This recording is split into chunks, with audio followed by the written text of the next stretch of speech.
बिस्मिल्लाहिर्रहमानिर्रहीम। अस्सलाम वालेकुम। Welcome back in lecture 2।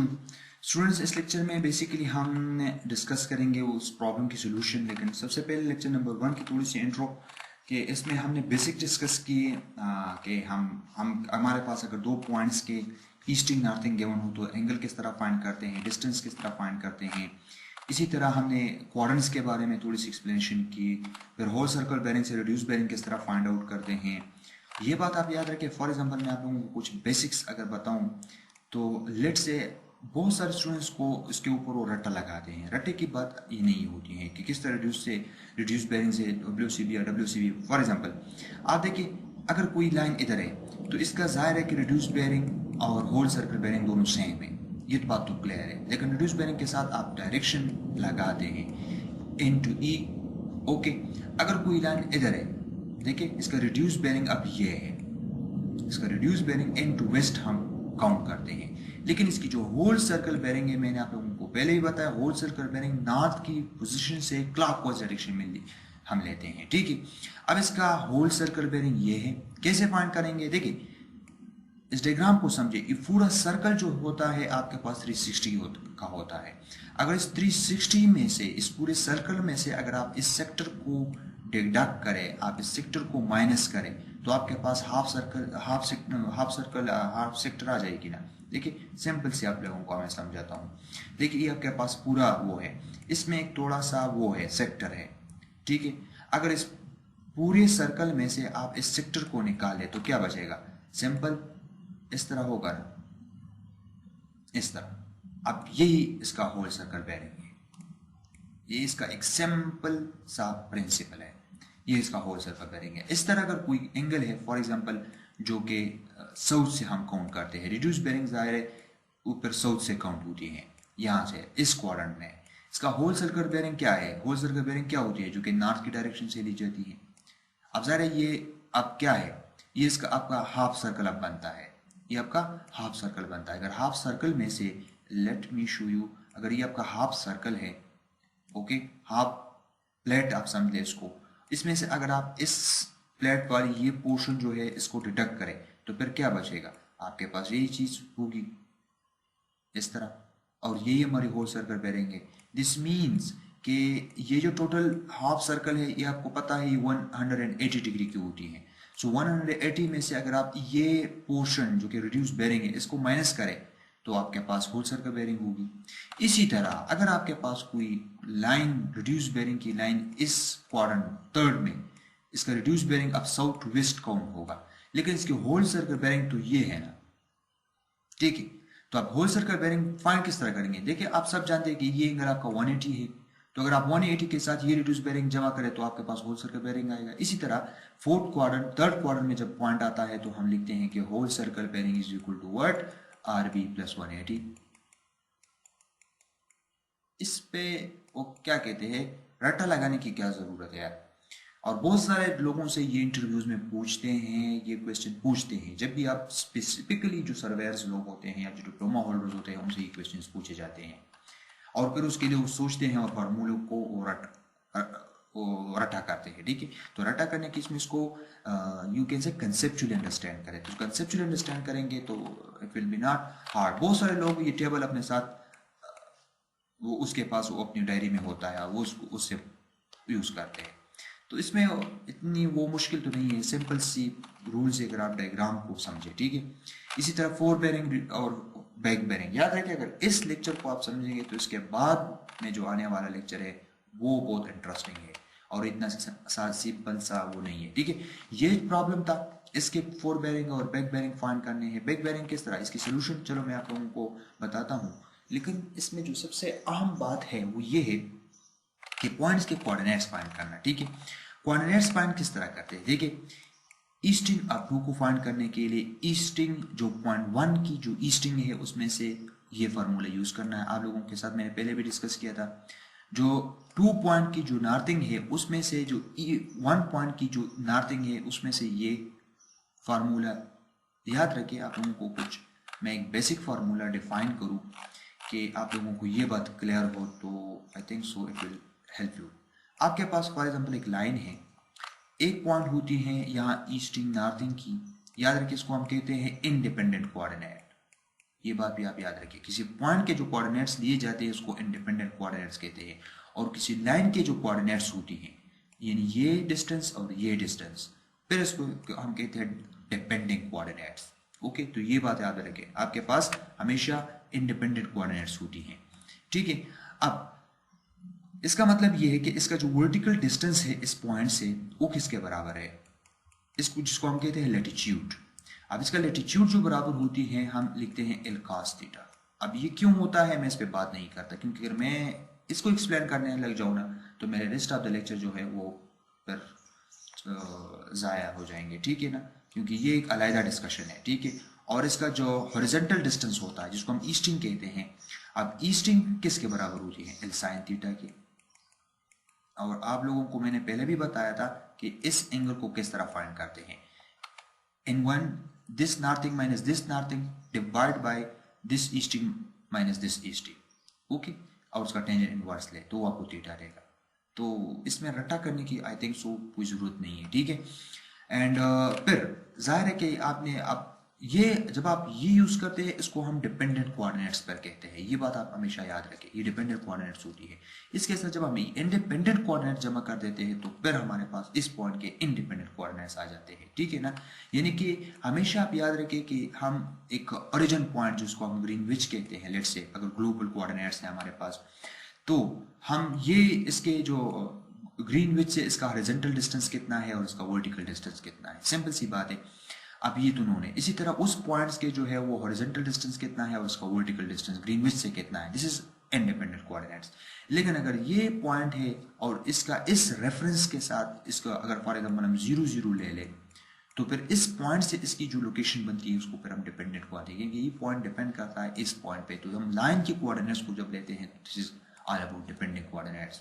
But calculation तरीक़ाकार ये है, आपके पास ये नोन है 3 पॉइंट के coordinates easting, this is easting, remember this is easting and this is northing. सारे के सारे पॉइंट्स के कोऑर्डिनेट्स मैंने आप लोगों को कैलकुलेट करके दी है। एक बहुत बड़ा अहम मसला ये होता है कि बाज़ औक़ात आपको उलट आना पड़ता है, बाज़ औक़ात आपको उलट आना पड़ता है। उसका मतलब क्या है उलट आने का, ये हमारा पॉइंट 7 है ना, ये हमारा पॉइंट 7 है। अब इस पॉइंट 7 के कोऑर्डिनेट्स बाज़ औक़ात दे दिए जाते हैं, ठीक है, और आपको कहते हैं कि अब इन पॉइंट्स के कोऑर्डिनेट्स फाइंड करो।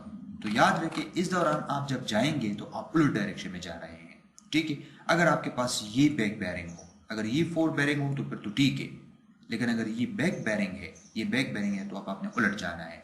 तो फिर फार्मूले में से आपने फोर्थ बैरिंग यूज नहीं करनी, आपने बैक बैरिंग यूज करनी है। This is very very important.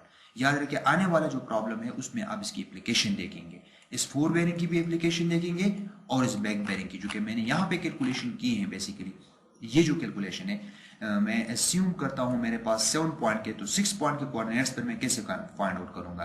तो जो ईस्टिंग ऑफ पॉइंट 6 है वो easting of point 7 plus L76, यानी जो 76 लाइन है, जो 76 लाइन है mean that this length 165 76 line, तो इसकी जो लेंथ है इसमें साइन वही फार्मूला यूज करना है, लेकिन आपने बैक बैरिंग यूज करनी है। ठीक है, और इसी तरह जो नॉर्थिंग ऑफ 2 है, sorry it's not this one, this one easting of point 6, जाहिर है आप कैलकुलेट करें वही पॉइंट आएगा।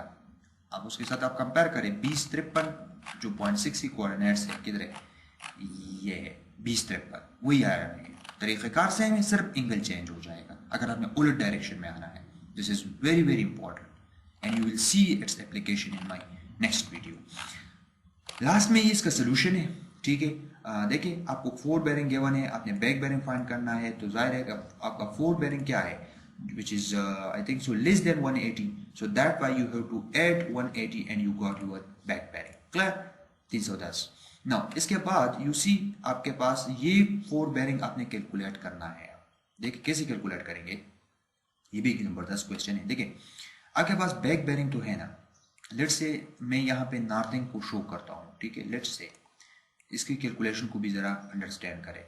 नॉर्थिंग है, अब इस बैक बेरिंग का मतलब क्या है, इस बैक बेरिंग का मतलब ये है कि ये जो लाइन है इसकी ये 310 2345 है। याद रखिए अगर इस पूरे सर्कल में से आप लेट से इसको निकालते हैं, इस इंटीरियर एंगल को, so this will give you the fore bearing of this line. मतलब ये है कि 310, 27, 45 में से आप ये इंटीरियर एंगल 45 को माइनस करें, you will got the fore bearing. Similarly यहाँ पे फिर इसमें से आप ये जो के है 265, तो इसमें से आपने 180 को माइनस करना है, you got this back bearing. Here again you have a problem, यहाँ पे दोबारा आपने अब कैलकुलेशन करनी है और आपने ये फोर बेरिंग फाइंड आउट करना है।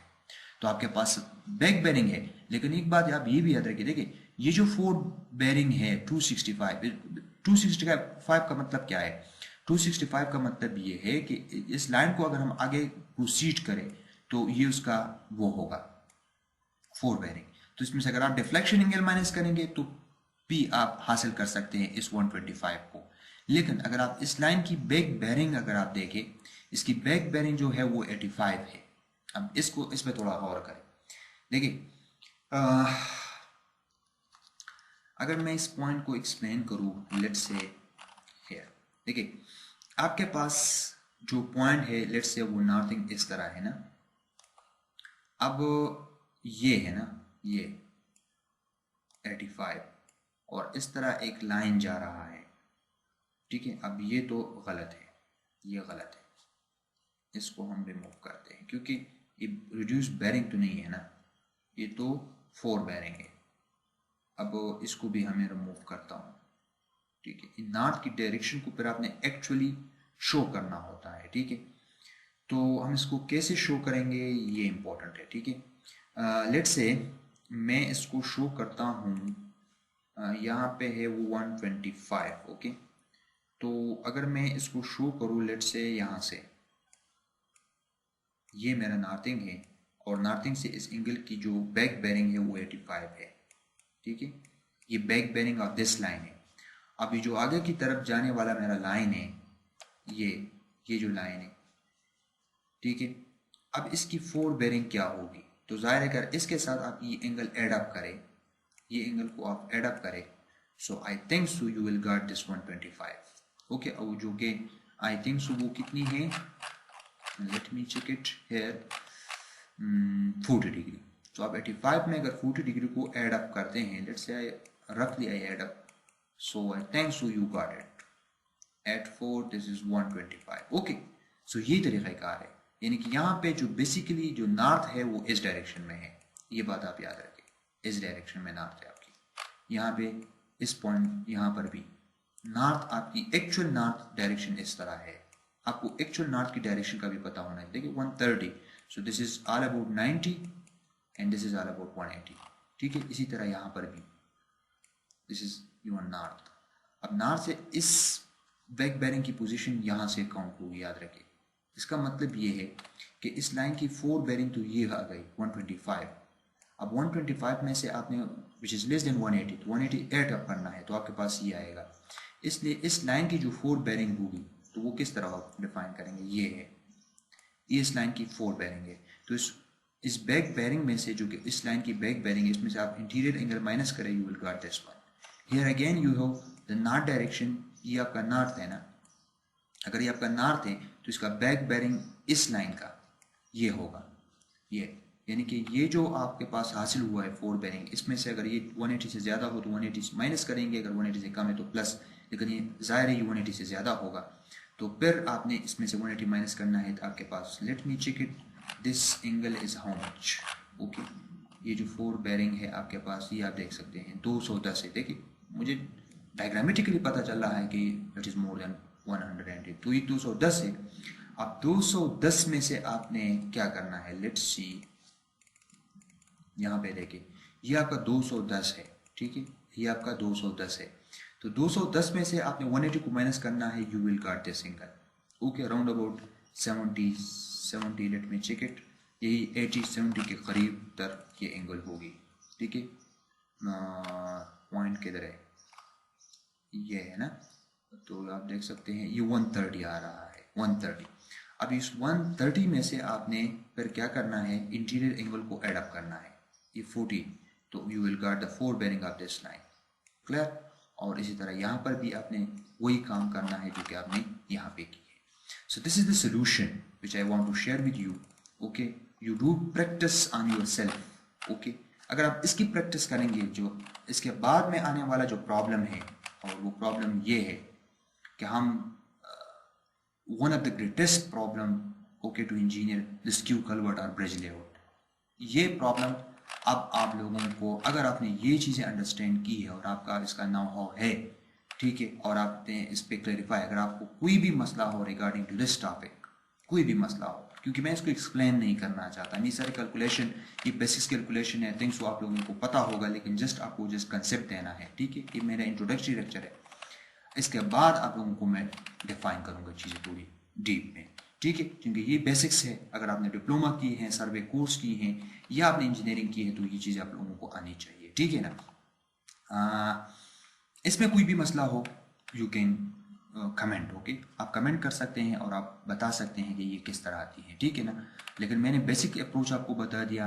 आप ज़रा सर्च करें कि हम एंगल्स को यूज़ करते हुए, बेरिंग को यूज़ करते हुए आगे लाइंस की वो किस तरह कैलकुलेट करते हैं, ठीक है। और फिर भी अगर आपको मसला हो, सो आई एम हेयर, इंशाल्लाह आपको इतनी डिटेल दूंगा कि इसके ऊपर मेरे तकरीबन 20-40 लेक्चर्स बन सकते हैं, लेकिन मैं इतनी लेक्चर डिटेल नहीं देना चाहता। मैं आगे जाना चाहता हूँ, मैं आप लोगों के साथ ऐसे प्रॉब्लम डिस्कस करना चाहता हूँ which will be more interesting, okay.